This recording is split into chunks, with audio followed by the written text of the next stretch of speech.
Whip anybody ass who play with you today. Whip their ass. Alright, bye. Wow. My nose is peeling, my skin is dry. Look at my baby. Annie, me say me I talk to the man and the yo man do. The man jump up in a me.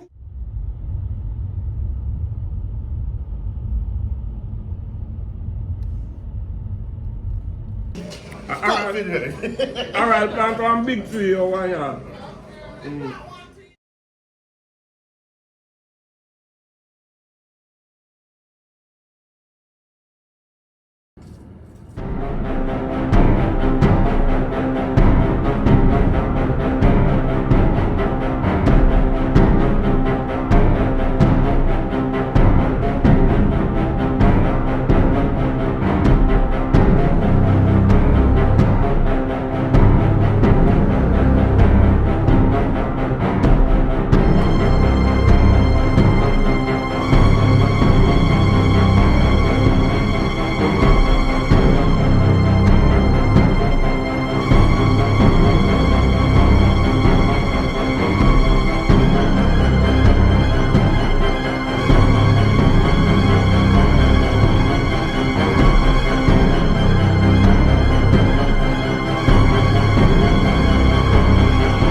So since I live in my car and it's kind of annoying to always bring my steamer with me, what I do is I put a little water and I put my pants in the sauna. It's been here for about 10 minutes. And a lot of the crinkles are gone already.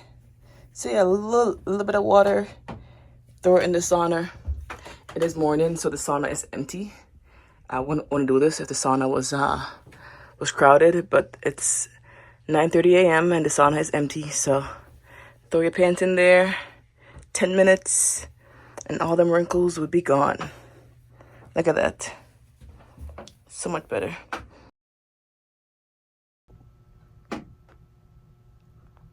In the words of Tommy, no one cares. Work harder.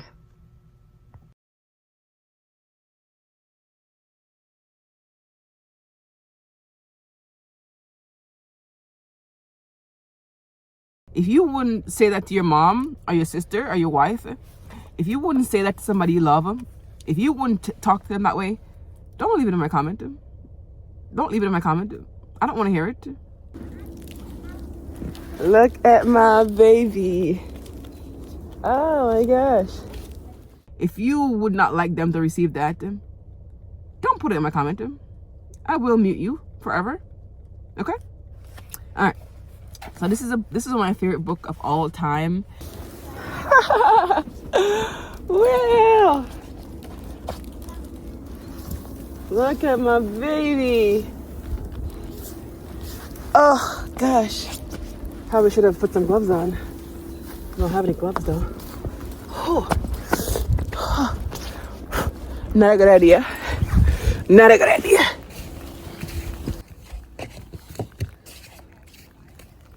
Oh gosh. Oh god. Ooh. Now it's snowing in my car. Oh gosh. Oh gosh. Let me close the door. Oh my gosh. Oh. I'm gonna make it a night too at the Airbnb. I just knew I did not want to have to come outside and use the restroom when it's gonna be snowing like this. So I gotta make sure I'm good first. They said rainwater is good for locks, so that's why I didn't cover my hair, because rainwater is supposedly good for your locks. So that's what I did. So I need to pack a little and grab a little bit more things. Maybe I'm gonna wash my hair, or maybe I'll wait until it stops snowing. But wow, I gotta grab some things. I was like, I woke up this morning. I was like, I'm gonna be able to like do some lift rides. I don't know what I was thinking. Wow, this is insane. What did I even come in the car for? I need tampons. All right, I got some tampons and some pads in here. But yeah, I'm not a big snack person. I've had these snacks in here, these scones. I've had these in here for like a month. Like, all right, so we try this bag up so I don't spill it everywhere. I got some more soap. My grandma if I go visit my grandma, she always give me a bunch of soap. So thank you, grandma, for always giving me soap. And sorry that I quit my job, but they gave me my favorite snacks, which I absolutely love. Oh, I'm also out of perfume. This is my favorite perfume in the world. I used to go to Sephora every day, like in high school. I used to try every single one of their perfume, and this is the one that I absolutely fell in love with, and I ended up buying it. I do have another perfume that I use. This one. This is my second favorite. This is Valentino. I smelled it on a girl at the bar when I was working, and I smelled it on her. I was like, ugh. I was like, what is that? She's like, Valentino. She had the smaller size. This thing smells phenomenal. I love this one. Just want to keep in the car. I'm gonna pack up my car. So once the snow does end, I can do some lift rides. But I'm gonna pack up my car a little bit. Just put everything. I'm just gonna put everything inside here. Everything in the back, which isn't much. I just got my books that I read. I'm a reader. I love to read. I'm a writer too. I love reading. I love writing. I do. Like I always have like my notes and stuff. Which remind me, I'm gonna write down the names of everyone who cash apped me this week, and I'm gonna write a little thank you note to everyone. I'm gonna write the names on here once I go back inside, and I'll take a picture of it. And I just thank everyone for sending me cash app this week. Thank you, thank you, thank you, thank you, thank you, thank you, thank you, thank you, every single person who left a kind note in my comment section. Thank you. Like, those positive encouragement really mean a lot to me. And those who left nasty comments, you are blocked from my channel. You are blocked from ever leaving a comment on my page. I don't do nasty comments. I do constructive criticism. I'll leave those up. But if you're nasty, if you wouldn't say that to your mom or your sister or your wife, if you wouldn't say that to somebody you love, if you wouldn't talk to them that way, don't leave it in my comment. Don't leave it in my comment. I don't want to hear it. If you think it's rude, if you're like, damn, if my mom received this, how would I feel? Or if my sister received this, how would I feel? If you would not like them to receive that, don't put it in my comment. I will mute you forever. Okay? All right. So this is one of my favorite book of all time, by Judge Lynn Toler. I hope I said that right. Here's her name right here.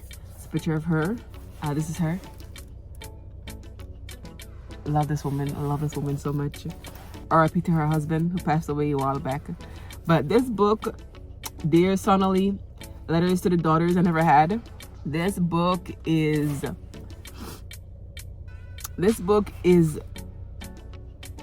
I think every woman should read this book. I think every single woman. Oh, my pages are crushed. I think every woman should read this book. It's a phenomenal book.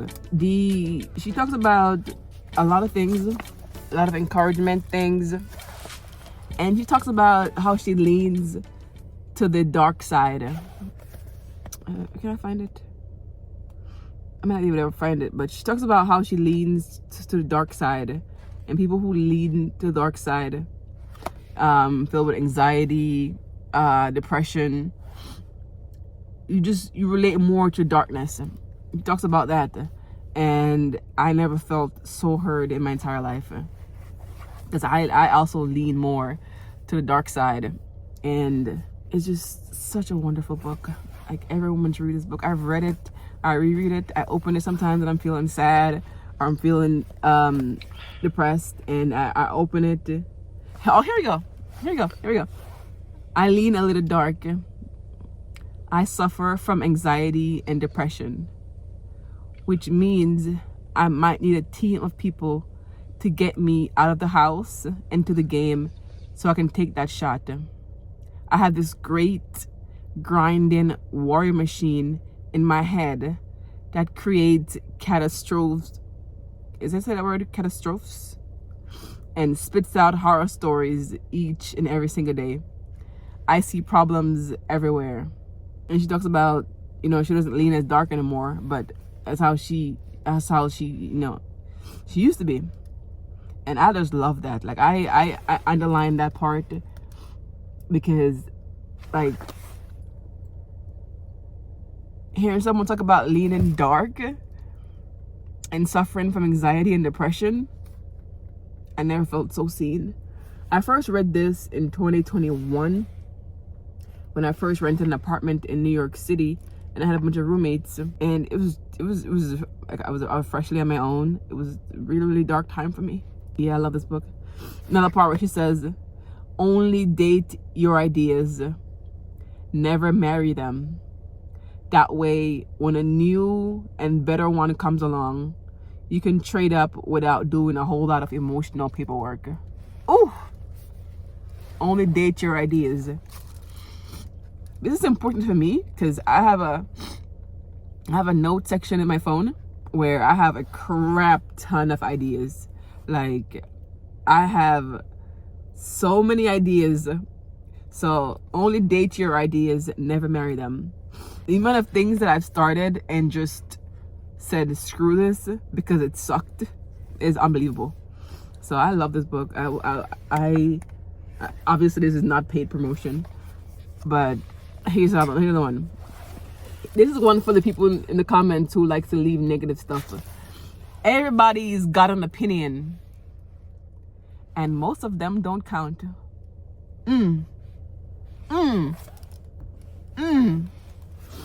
Everybody's got an opinion, and most of them don't count. I'm sorry, this book is like, I had some pages crushed, and I hate that.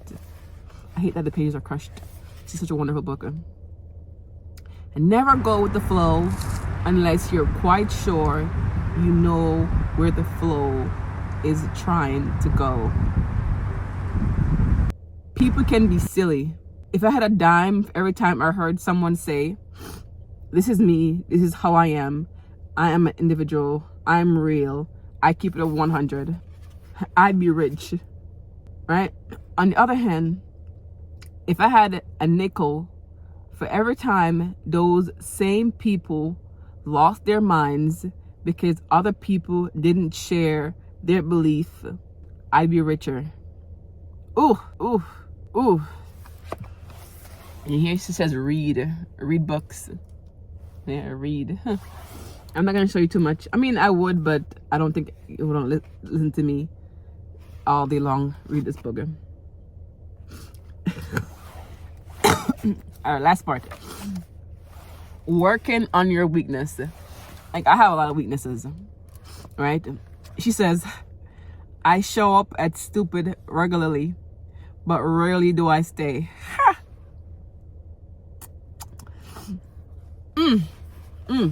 She says, don't stay focused on saying things like, I need to do better. Be specific. This is something that working on my weaknesses is something that I'm constantly working on it. And being brave enough to post on YouTube, people are going to see your flaws. Like, people are going to see the things that you absolutely suck at. And they're going to point them out. Right? So, I'm aware of a lot of my flaws. Like, even just me getting on camera and speaking to the camera, even that was difficult for me. When I first came to America, the first 2 years, anyone who knows me in 6th grade, 7th grade, 8th grade, even high school, I was very, very timid.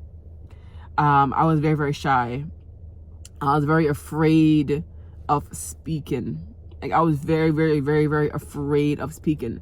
Like, back in Jamaica, I was very outgoing. I was a very outgoing kid. I was always play fighting, like playing around, defending my cousins. Like, I was a very, very outgoing kid. When I came to America, I turned very inverted. Like, I became very, very shy. I would say something, and then the kids would mock me. Like, they would like mock me with the words that I say, and I wasn't used to that. Like, I didn't know how to cope with that being mocked. I was like I just felt like just ashamed of my voice. I was ashamed of my accent. I was ashamed of who I was, because I wasn't used to an environment where people made fun of the way I talked. So it was a very, very cultural shock for me to be in America and getting made fun of the way I speak. So first couple of years I did not speak. I must have said like 2 sentences in the 6th grade. Even when had these kids bullying me and picking on me every day. I remember this one girl, her name was Cousin. My last name was Cousin. And she used to pick on me every single day in the 6th grade. She would always like hit me and like push me and do these like things, and I just wouldn't say anything. I would just endure it, and I would go home and have to deal with my grandma also bullying me. I was just living in the cycle of bullying in the 6th grade. And I was so scared because, like, in Jamaica, like, if you pick on me in Jamaica, I'm gonna whip your ass. I'm gonna whip your ass if you're picking on me. Picking on somebody I love, I'm gonna whip your ass in Jamaica. But when I came to America, my grandma was like, if I got into a fight, I was gonna get arrested, and they were gonna take me from my home and put me in a group home, and I wouldn't see my family again. So my grandma scared me from ever fighting and ever defending myself. So I didn't defend myself until 6th grade, when we were graduating from 6th grade, from grade school. On the last day of school, this girl bullied me the whole entire school year. I was there I started school late. I started school from, I think, October, right? October until, what was it? Until school ended in June. So on the last day of school ended in June, this girl, the same girl, Cousin, she was picking on me one time when we were on the line to go home, and it was almost graduation, and I had built up frustration, from her bullying me. I was just like, that's it. I whooped her ass, man. I whooped this girl ass. Like, I slammed her head on the concrete wall. I whooped her ass, man. I had scratches all her face. I whooped her ass so good.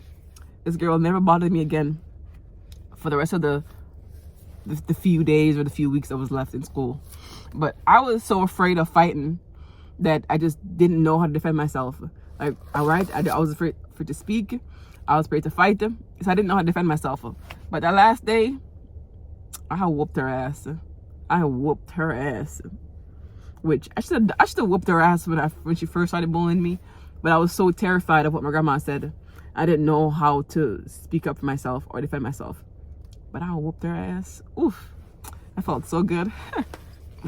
I bet she never bullied anybody again. But yeah, I'm gonna go back into the Airbnb now. And it's another one of my writing book. I'm gonna go back into the Airbnb now, and got my tampons, my water bottle, and that's it. Y'all know I've overcome my fear of talking, so now I can talk all day long, and I'm not gonna allow anybody to bully me. I'm not gonna whip your ass anymore, but I'm gonna just leave. I learned how to maturely defend myself. I see you. I see him. Anyway, y'all, thank you again for your support, and I will include the name for everyone, so write it down. Thank you for your support. Subscribe, like, share, and whip anybody ass who played with you today. Whip their ass. All right, bye.